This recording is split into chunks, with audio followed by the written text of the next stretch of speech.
Hello students. So in the previous lecture we were talking about the early attempts of classification की बात हुई थी. Then there was natural. Then there was artificial system of classification. So आज के lecture में we would talk about the natural system of classification. ठीक है, तो दो जो था initial points आपने classification में लिखा था the earlier attempts and the artificial system. तो आज के lecture में we'll talk about the natural system of classification.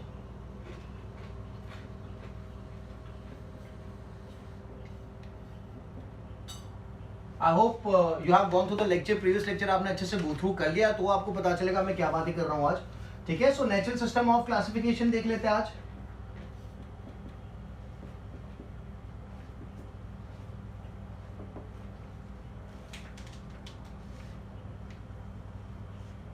तो क्लासीफाई का मतलब तो पता आपको, चीज़ों को डिफरेंशिएट करना, ग्रुप करना, क्लासीफाई करना. ठीक है, तो जो सबसे प्रिमिटिव बेसिस ऑफ क्लासिफिकेशन रहा है हमेशा, that is the morphological characters, है ना, जो कैरेक्टर्स विजिबल है.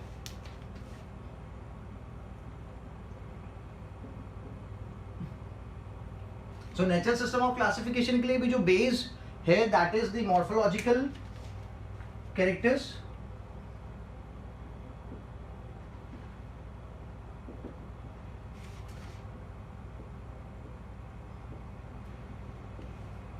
Those are the morphological characters. ठीक है, so apart from morphological characters दूसरी चीजों को भी नेचुरल सिस्टम ऑफ क्लासिफिकेशन में इंक्लूड किया गया है, जैसे कि एनाटॉमी है, अल्ट्रा स्ट्रक्चर है,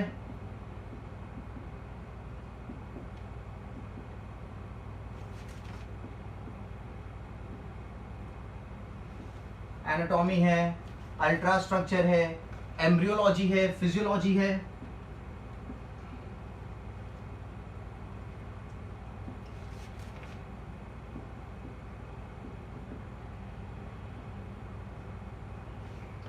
एंड फिजियोलॉजी. ठीक है, सो एक जो पॉइंट है that is the morphological characters को कंसीडर किया नेचुरल सिस्टम ऑफ क्लासिफिकेशन में, और दूसरा जो कैरेक्टर्स लिए दोज आर एनाटॉमी, एनाटॉमी है, अल्ट्रा स्ट्रक्चर है, एम्ब्रियोलॉजी है एंड फिजियोलॉजी है. ठीक है, because of taking one of this morphological characters, another are those characters. ये पूरा एक group of characters आप consider कर लो और ये एक group of characters को consider कर लो, तो total कितने group of characters हो गए? दो group of characters हो गए. इसीलिए the natural system of classification is also known as the two-dimensional classification system. It is known as two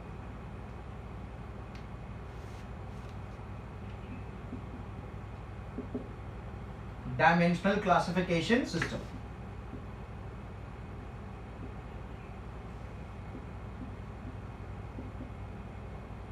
क्यों टू? क्योंकि एक तो ये चीज देखी जाएगी और दूसरी ये सब चीजें कंसिडर की जाएगी.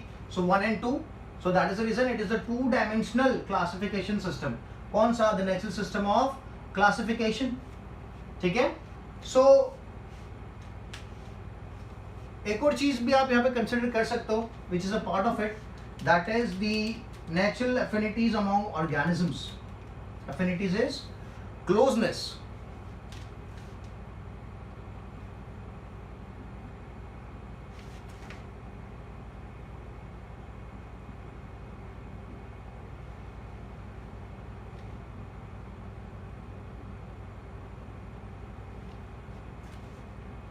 Natural affinity among organisms. ठीक है, so the scientist which are involve in the natural system of classification, देख ले गए बार अपने प्रीवियस वाले उसमें भी देखा था scientist which are involve.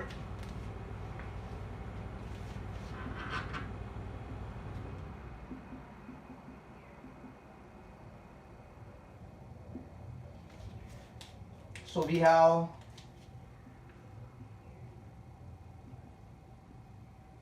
John Ray, then there is D. Candolle,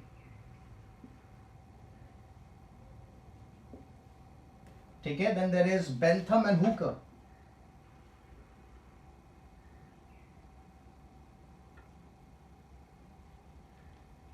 ठीक है, so these are some of the scientists, they are involved in the natural system of classification. John रे की अगर बात करें तो जॉन रे was the pioneer in the work of natural system of classification. तो यहां पे मेंशन कर देते हैं कि जॉन रे जो था is the pioneer in the work of natural system of classification. while the most accepted और the most accepted and the practical value holding classification जो है, जिसको काफी लोगों ने एक्सेप्ट किया है, that is the natural system of classification given by Bentham and Hooker. तो बेंथम एंड हुकर के लिए लिख देते हैं most accepted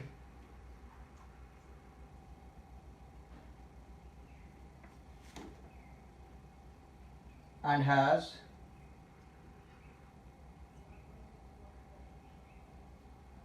practical value. Most accepted and has practical value.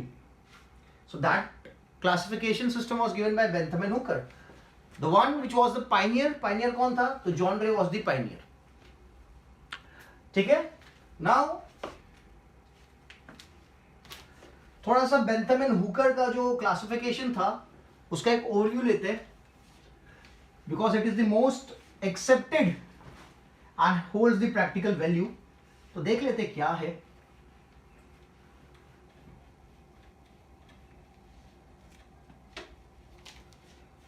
जो क्लासिफिकेशन था वो बेंथम एंड हुकर ने एक बुक में पब्लिश किया था. ओके, बुक का नाम अपन ने पहले भी बोला था, दैट इज जेनेरा प्लांटरम. तो मैं लिखता हूं बेंथम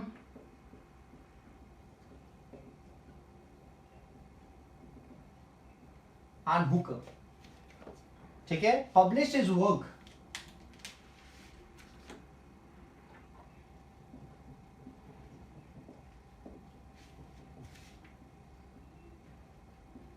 इन अ बुक. क्या नाम था बुक का? The book is known as Genera प्लांटरम.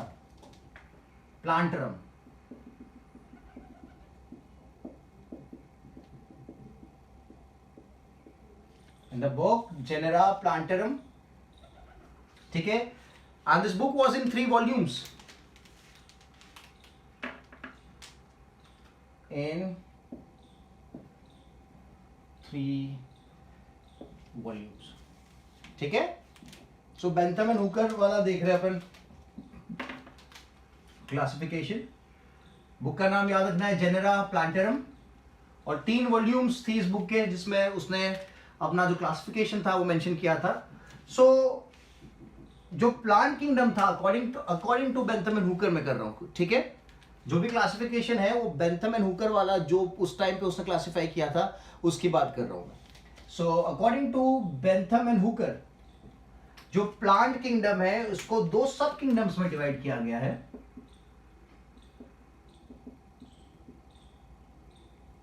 It is divided into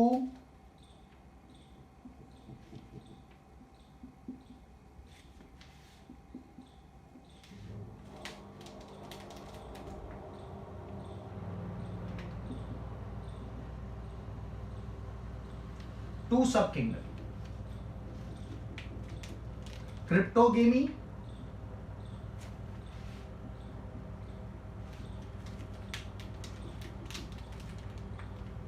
क्रिप्टोगेमिया लिखता हूं मैं.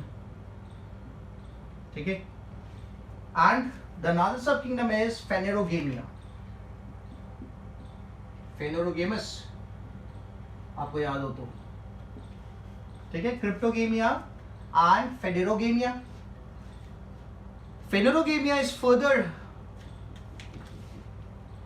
differentiated into 3 classes. जो फेनेरोगेमिया है इसे 3 क्लासेस में डिफरेंशिएट किया है. 3 classes.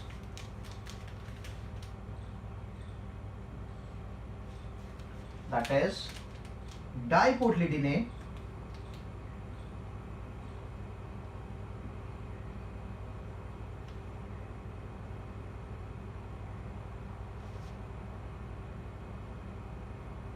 Then there is gymnospermae.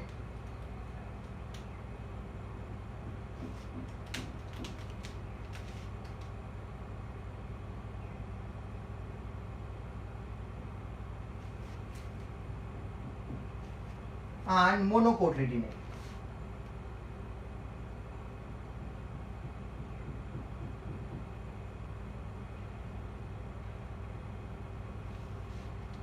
ठीक है. So according to Bentham Hooker, plant kingdom के दो सब kingdoms है, Cryptogamia and Phanerogamia. And Phanerogamia is divided into three classes, that is Dicotyledonate, Gymnospermae and Monocotyledonate. ठीक है. Bentham Hooker ने Dicotyledonate में 165 फैमिलीज को क्लासिफाई किया. फैमिलीज पता है ना आपको?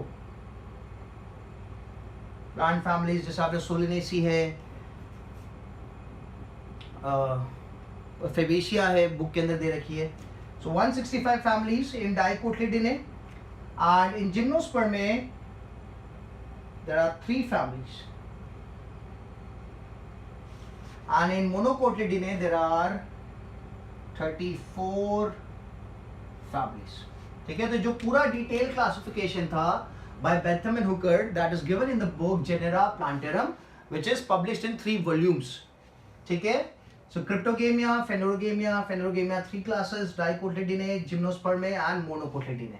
ठीक है. यहाँ पे according to Bentham and Hooker यहाँ पे लेस डेवलप्ड होगा, और जैसे जैसे आप आगे की तरफ जाओगे तो डेवलप्ड मिलने लगेगा. मतलब according to Bentham and Hooker, dicotyledonate are less developed while the monocotyledonate are more developed. ठीक है. Now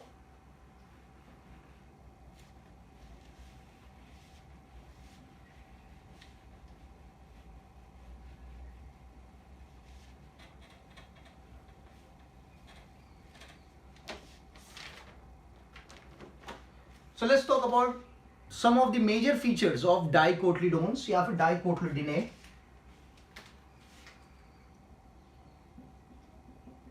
Major features of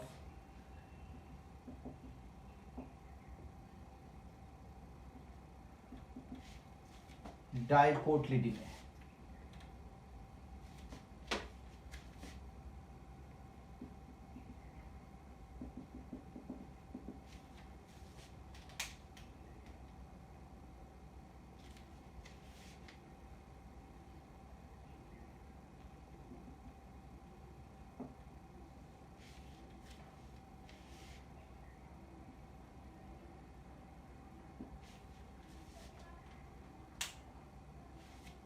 ठीक है. सो क्या मेजर फीचर्स है? सो जो लीव्स होते हैं, इन लीव्स के पास they consist of reticulate venations. Leaves have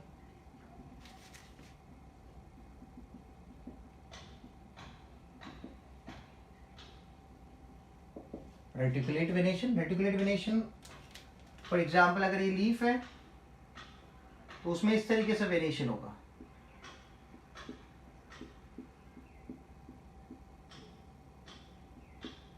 तो ये जो वेनेशन है इसे कहा जाता है रेटिकुलेट वेनेशन. फिर जो कोटलीडोन होता है, 2 कोटलीडोन्स, चना जो होता है उसके पास 2 कोटलीडोन्स होते हैं. उसके ऊपर से नाम आया डाइकोटिलेडोने. ठीक है. देन जो फ्लावर होता है, फ्लावर क्या होता है? पेंटामरस होता है. पेंटामरस फ्लावर. पेंटामरस फ्लावर की अगर बात करें मतलब क्या हो गया? It would contain everything in the number of 5. जैसे कि 5 sepal, 5 petal, 5 androecium and 5 gynoecium. ठीक है. The male reproductive part and the female reproductive part. या फिर I can also put it as 5 stamen and 5 carpel और the pistil. मतलब everything is suppose to be in the number of 5. So that flower is known as pentamerous flower, and that is the characteristic of a dicotyledonous plant. ठीक है. Apart from this, जो vascular bundles होते हैं, the vascular bundles are open. Now how do you consider a vascular bundle as open? Vascular bundle is xylem and phloem.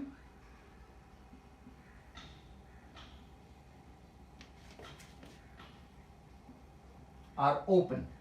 तो open vascular bundle में क्या होता है? There is presence of cambium, the meristematic tissue. तो अगर ये मैं vascular bundle बनाता हूं,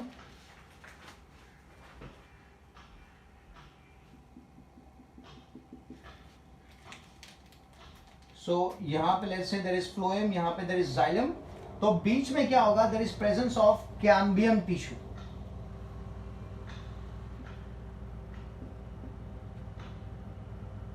तो अगर इस तरीके से अरेंजमेंट है, फ्लोएम और जाइलम के बीच में अगर कैम्बियम प्रेजेंट है, तो a vascular bundle is termed as open. यहां लिख देते presence of cambium between xylem and phloem. Presence of cambium between xylem and phloem, तो such a vascular bundle is going to be termed as open vascular bundle. ठीक है. अब जब cambium present होता है, तो मैंने बोला मेरिस्टेमेटिक है, तो cambium leads to the secondary growth. It leads to the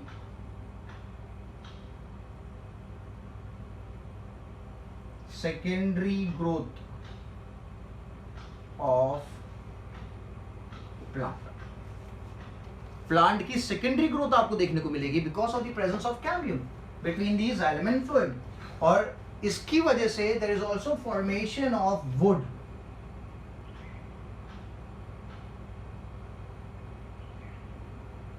there is also formation of wood. So this are some of the major features of dicotyledonae. क्या है कि leaves have reticulate venation. Reticulate venation मैंने दिखाया था भी आपको, चलो फिर से दिखा देता हूँ, बना देता हूँ मैं, इधर बना देते हैं. ठीक है.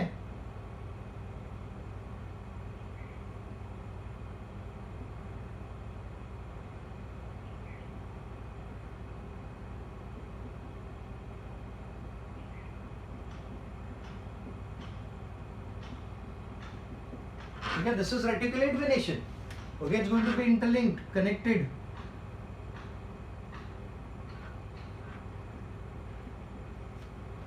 क्लियर है. Then two cotyledons. जो सीड होगा, the seed would possess two cotyledons. जैसे चना में बोल रहा हूं 1 and 2. फ्लावर्स क्या हो गए? पेंटामरस हो गए. Pentamerous flower is going to have everything in the number of 5. That is 5 sepals, 5 petals, 5 stamen, 5 carpel. Vascular bundles open हो गए because there is presence of phloem and xylem between the cambium. And because of the cambium क्या देखने को मिलेगा? Secondary growth देखने को मिलेगी. क्या देखने को मिलेगी? Secondary growth. और सेकेंडरी ग्रोथ की वजह से आपको डाइकोटिलेडोनस प्लांट्स में क्या देखने को मिलेगा? आपको वुड का फॉर्मेशन देखने को मिलेगा. ठीक है. Now let's talk about some of the features of मोनोकोटिडोन्स.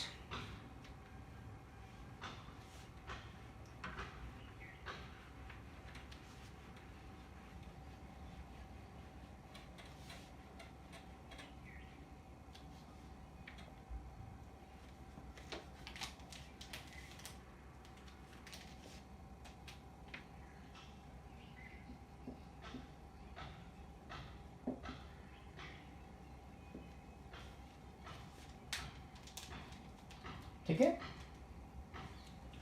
So what are some of the features?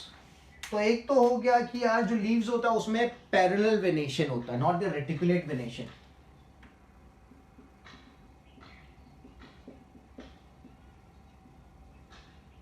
Venation आप पत्ते में देखोगे तो आपको लाइंस दिखती है, those lines are termed as the veins.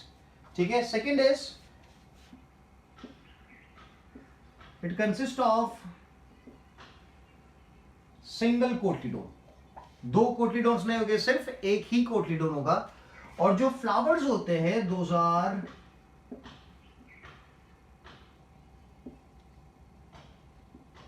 ट्राइमरस flowers. कौन सा फ्लावर्स है? ट्राइमरस फ्लावर्स है. That is every component is going to be in the number of 3.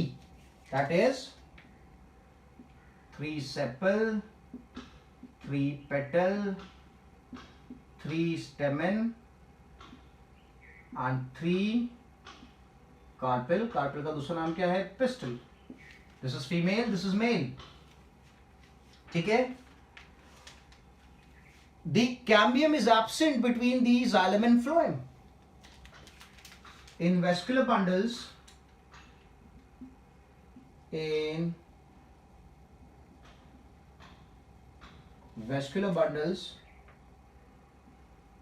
cambium is absent between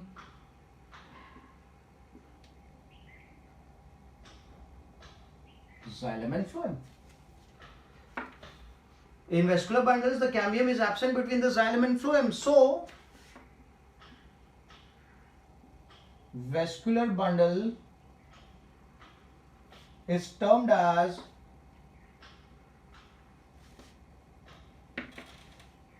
closed vascular bundle कहा जाता है. क्या कहा जाता है?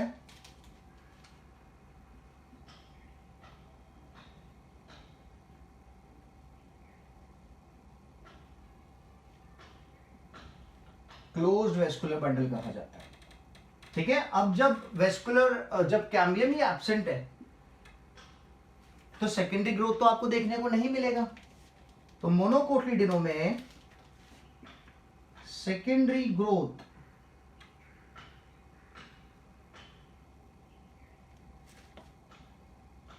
क्या है?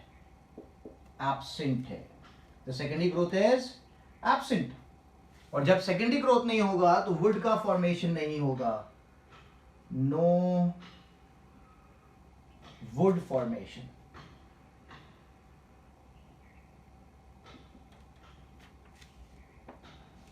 ठीक है. So this are some of the characteristics और द फीचर्स ऑफ मोनोकोटिलिडोने. तीसरा कौन सा था? जिम्नोस्पर्म में. सो जिम्नोस्पर्म में भी देख लेते हैं.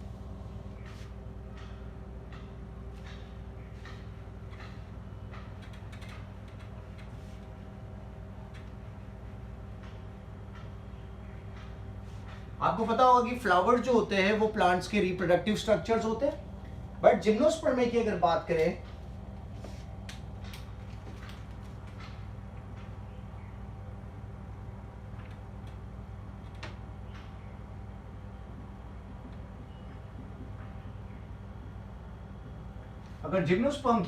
तो जिम्नोस्पर्म में जो रिप्रोडक्टिव स्ट्रक्चर्स होते हैं those are cons.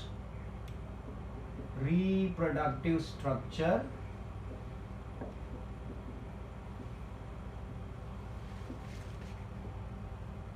are cones. Flowers नहीं है ना. मोनोकोटिलिडोने और डाइकोटिलिडोने की अगर बात करते हैं तो उसमें जो रिप्रोडक्टिव स्ट्रक्चर्स होते हैं flowers. But when you talk about a gymnosperm the reproductive structures are cones. Flowers absent है यहां पे. ठीक है.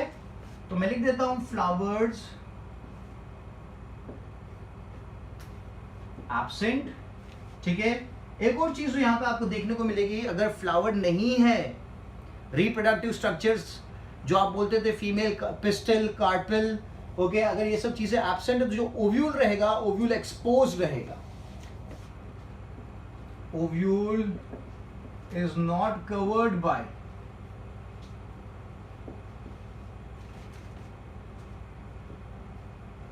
Ovary. So we can term it as ovule is naked. क्यों naked बोल रहा हूं? Because it is not covered by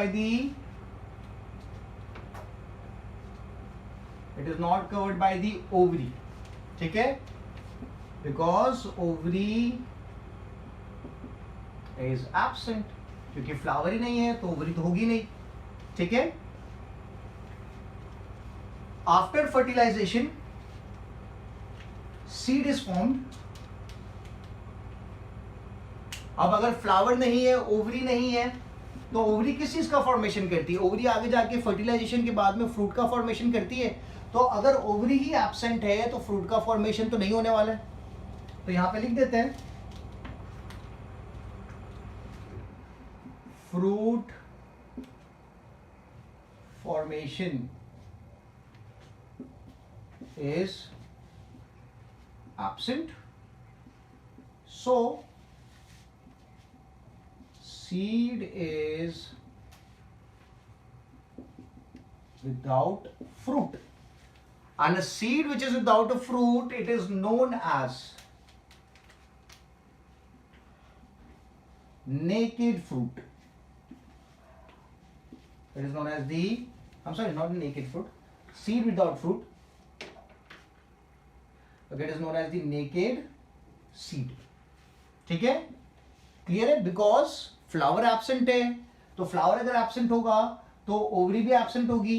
ठीक है, तो अगर ओवरी एब्सेंट है तो अंदर का ओव्यूल एक्सपोज रहेगा, इसकी वजह से क्या बोलेगी? Ovule is naked. अब ओवरी आगे जाके आफ्टर फर्टिलाइजेशन किस चीज का फॉर्मेशन करती थी? वो बनाती थी फ्रूट का फॉर्मेशन। तो ओवरी इज एब्सेंट तो फ्रूट का फॉर्मेशन भी क्या हो जाएगा? एब्सेंट हो जाएगा। और अगर फ्रूट नहीं बनेगा तो सीड, जो नॉर्मली आप फ्रूट्स खाते हो तो सीड फ्रूट्स के अंदर होते हैं, but in the case of gymnosperm, okay, there is presence, there is absence of fruit, तो सीड, उस सीड को क्या कहा जाएगा? A seed without fruit is going to be termed as the naked seed. ठीक है? Now जो डाइकोटिलेडोने है उसको फर्दर क्लासेस में बैंथम एंड हुकर ने डिफरेंशिएट किया है। I hope this is very clear.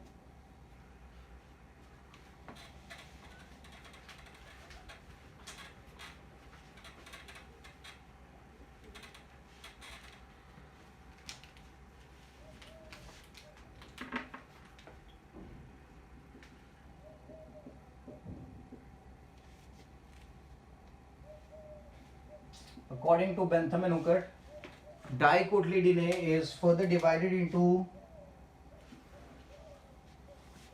3 subclasses.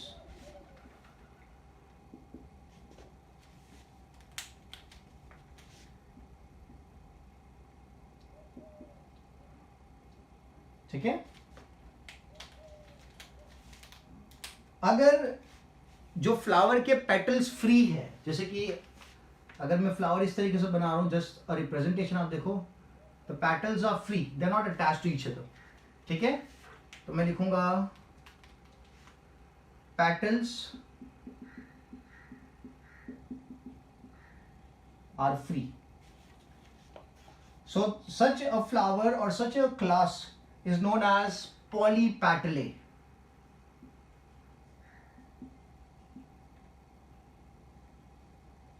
It is known as polypetale. And polypetale जो सब क्लास है उसको भी फर्दर 3 सीरीज में डिफरेंशिएट कर रखा है पॉलीपेटले। ठीक है, सो डाइकोटिलेडोने में जो सब क्लास है पॉलीपेटले, उसके अंदर जो पेटल्स हो गए वो क्या हो गए? एक दूसरे से फ्री हो गए। अगर मैं फ्लावर दिखाता हूं इस तरीके से,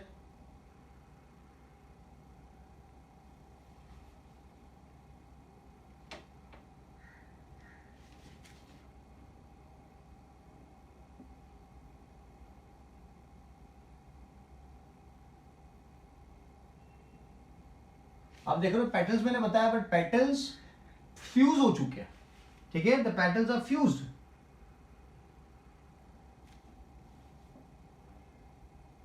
ठीक है, so if the petals are fused it is termed as गैमोपेटले।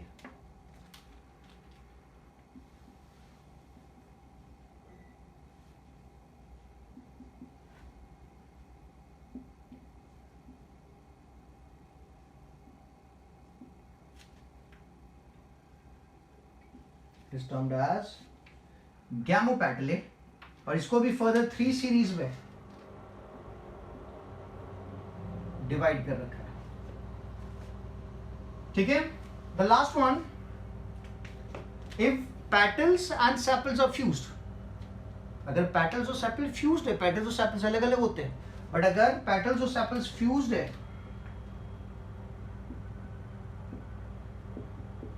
Petal plus sepal लिख रहा हूं मैं। तो ये दोनों मिला के जो स्ट्रक्चर बनाते हैं उसे कहा जाता है पेरियांथ। क्या कहा जाता है स्ट्रक्चर को? पेरियांथ कहा जाता है। ठीक है, तो जो तीसरा सब क्लास है उसमें पेटल और सेपल्स क्या हो गए? मैंने प्लस दिखाया, प्लस मतलब क्या है? They are fused and altogether they are going to be termed as perianth.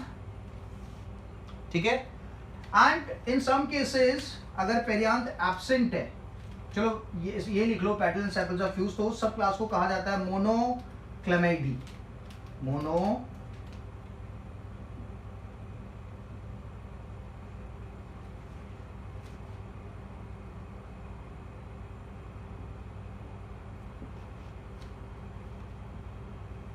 मोनोक्लेमिडी। ठीक है, और इसको डिवाइड किया है किसमें? 8 सीरीज में। ठीक है, so polypetalae sub class polypetalae is divided into 3 series, sub class gamopetalae is divided into 3 series and sub class monochlamydeae is divided into 8 series. Done. Now gamopetalae की अगर बात करें तो इसको भी फर्दर डिवाइड कर रखा है। गैमोपेटले को मैं फर्दर डिवाइड करता हूं। गैमोपेटले में जो फ्लावर्स हो गए उनके पेटल्स क्या हो गए? फ्यूज्ड हो गए, फ्यूज्ड विद ईच अदर।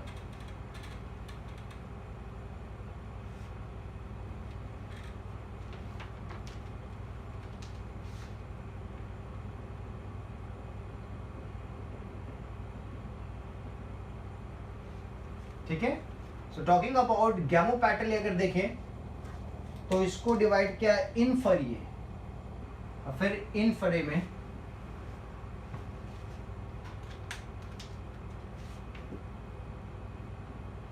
यहां पे based on the position of the gynoecium आप चीजों को डिफरेंशिएट कर रहे हो। तो जो फीमेल रिप्रोडक्टिव पार्ट है वो क्या है? इंफीरियर है। क्या है? इंफीरियर है, तो मैं लिखूंगा इंफीरियर गाइनोशियम। फिर क्या नाम दिया मैंने इसे? This is known as inferae.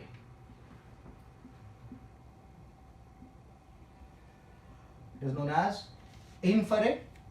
अगर एक और क्लास है जिसका नाम है हिट्रोमरे,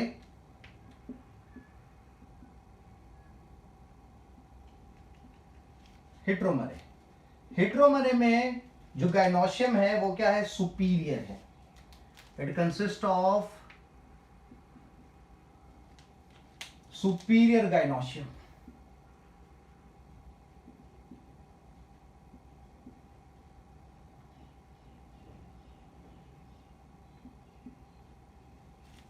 it consist of superior gynoecium. और एक और डिवीजन है दैट इज नोन एज बाइकार्पेलेट।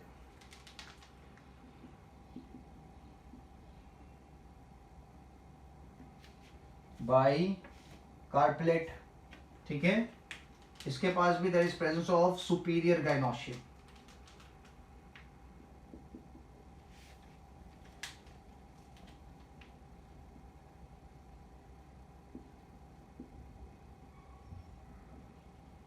ठीक है, so gamopetalae is further divided on the basis of what do you call the gynoecium. Inferae उसमें क्या है? The gynoecium is inferior. Heteromerae the gynoecium is superior and bicarpellatae उसमें भी क्या है? The gynoecium is superior. अगर यहां पे मैं डायग्राम के थ्रू रिप्रेजेंट करूं the position of the female reproductive part, जो फ्लावर का स्टॉक होता है, चलो यहां नीचे दिखाते हैं। जैसे कि if this is the stock of the flower,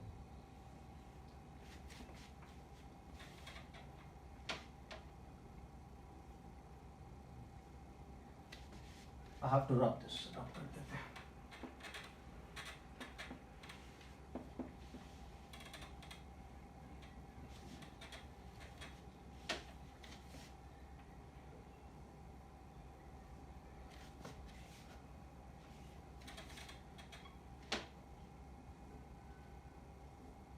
If this is the stalk of the flower, और काफी बड़ा स्टॉक बना दिया। ठीक है, this is the stock of the flower. और यहाँ पे मैं दिखाता हूँ the female reproductive part. 10th में अगर आपने ठीक से पढ़ा होगा तो आपको पता है ओवरी, ये सब फीमेल फ्लावर्स के रिप्रोडक्टिव पार्ट्स है। ठीक है, तो ये मैं बना रहा हूँ ओवरी, और फिर ओवरी के नीचे से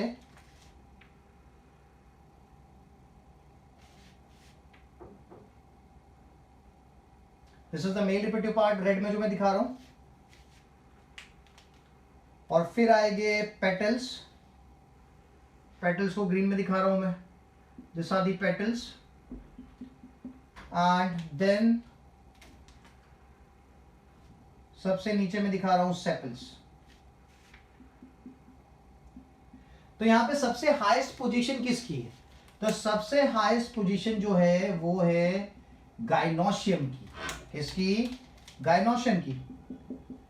ठीक है, तो अगर इस टाइप का फ्लावर है जहां पे सबसे टॉप पोजीशन पे फ्लावर के स्टॉक के ऊपर, ये जो स्टॉक है इसमें सबसे ऊपर वाली पोजीशन अगर गाइनोशियम की है और बाकी के जो कंपोनेंट्स है उसके नीचे से इमर्ज कर रहे हैं, तो सच ovary or the female reproductive part is known as, this is known as superior gynoecium.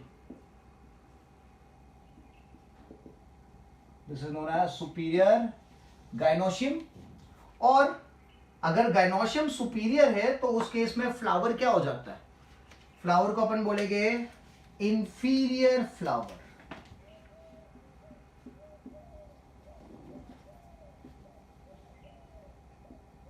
The flower is going to be termed as inferior flower, or we can also term it as hypogynous.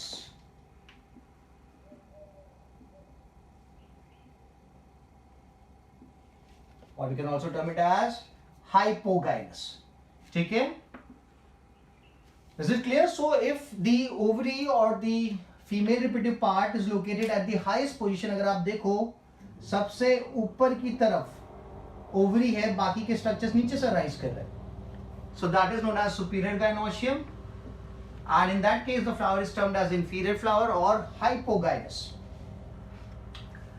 अभी दूसरा setup देखते हैं।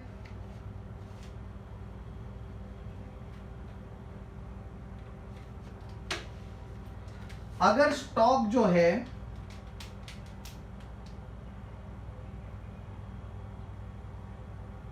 Cup shape का stock है और ovary जो है या जो फीमेल रिप्रोडक्टिव पार्ट है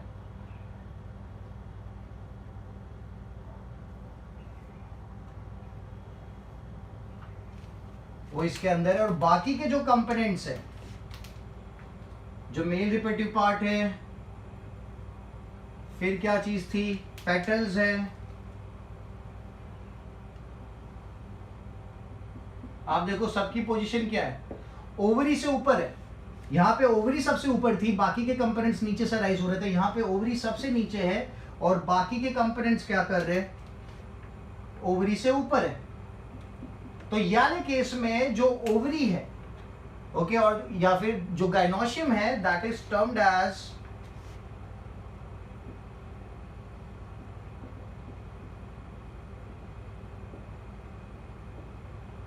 it is termed as inferior gynoecium. क्या कहा जाएगा? इंफीरियर गाइनोशियम कहा जाएगा। और अगर गाइनोशियम इंफीरियर है तो फ्लावर क्या हो जाएगा? The flower is superior flower और एपिगाइनस। सुपीरियर फ्लावर या फिर क्या बोलेंगे, एपिगाइनस। सुपीरियर फ्लावर या फिर एपिगाइनस। तो आप दोनों जगह पे देख सकते हो पोजीशन। यहां पे सबसे टॉप पोजीशन पे ओवरी है, यहां पे ओवरी अंदर की तरफ है, स्टॉक के अंदर है। ठीक है, now let's talk about the merits और the drawbacks about the Bentham and Hooker classification system.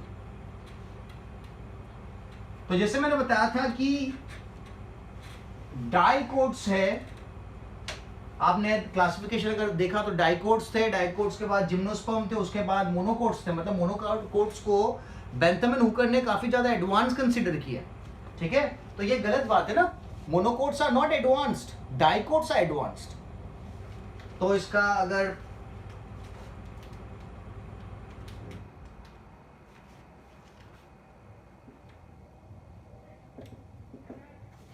Merits या फिर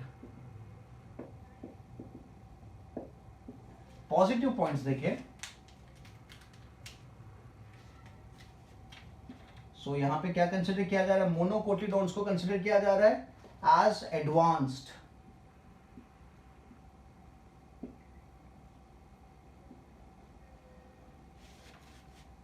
according to Bentham and Hooker, ठीक है। और जो डाइकोट्स है को क्या कंसिडर किया जा रहा है, डाइकोट्स आर कंसिडर्ड प्रिमिटिव,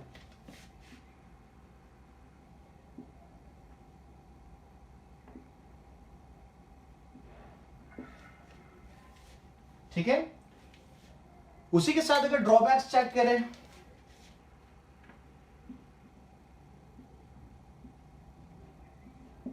तो Bentham and Hooker classification system का ड्रॉबैक्स क्या है, तो ड्रॉबैक्स अगर देखें तो यहां पे भी there is no classification on the basis of phylogeny, phylogenetics के साथ एसोसिएटेड नहीं है, तो मैं लिख देता हूं फाइलोजेनी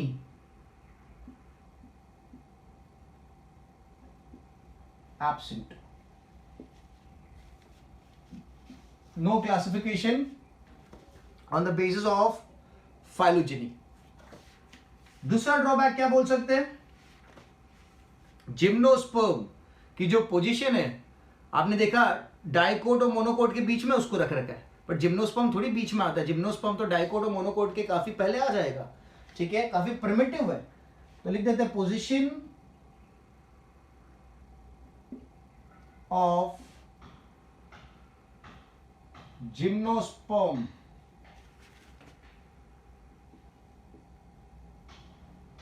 इज रॉन्ग, ठीक है। फिर एक जो फैमिली है ऑर्किडी, उसको भी प्रिमिटिव कंसिडर किया गया, but it is not a primitive family, it is an advance family. Orchidaceae considered as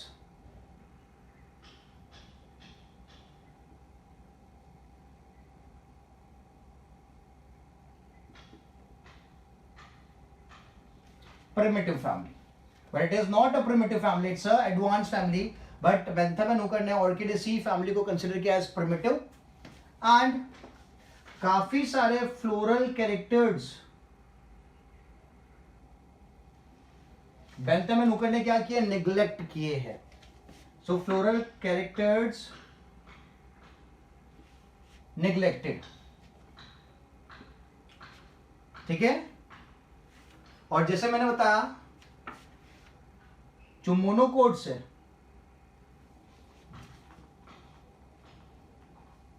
family are given wrong position, monocots are given wrong position, clear. Monocots जो है वो डाइकोट्स के पहले आने चाहिए ना, डाइकोट्स लास्ट में आने चाहिए सबसे, क्योंकि सबसे एडवांस क्या है, डाइकोट। यहाँ पे we can take it as a positive point as well, क्योंकि डाइकोट्स को यहाँ पे प्रिमिटिव कंसिडर किया, यहाँ पे एडवांस कंसिडर किया, but it's actually a drawback, ठीक है।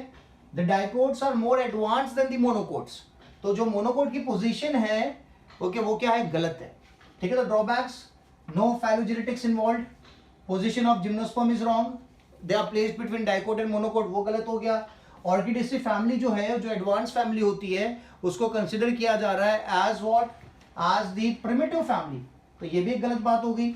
और जब बेंथम एंड हुकर ने क्लासिफिकेशन किया तो काफी सारे फ्लोरल कैरेक्टर्स को निग्लेक्ट किया है, ठीक है, तो वो भी एक गलत बात है। फ्लोरल कैरेक्टर्स को कैसे निग्लेक्ट कर सकते हैं। एंड जो मोनोकोट फैमिली है उसकी पोजीशन भी गलत है, क्योंकि it is placed at the what do you call at the end, dicot था, फिर क्या था आपका, जिम्नोस्पर्म था, और फिर मोनोकोट था, तो मोनोकोट की जगह वहां पे डाइकोट होना चाहिए, ठीक है। So I will keep this much for this session. तो आज के लेक्चर में अपन ने बेंथम एंड हुकर क्लासिफिकेशन पूरा देख लिया, ठीक है, and natural selection, I am sorry, natural method of classification भी देख लिया आपने।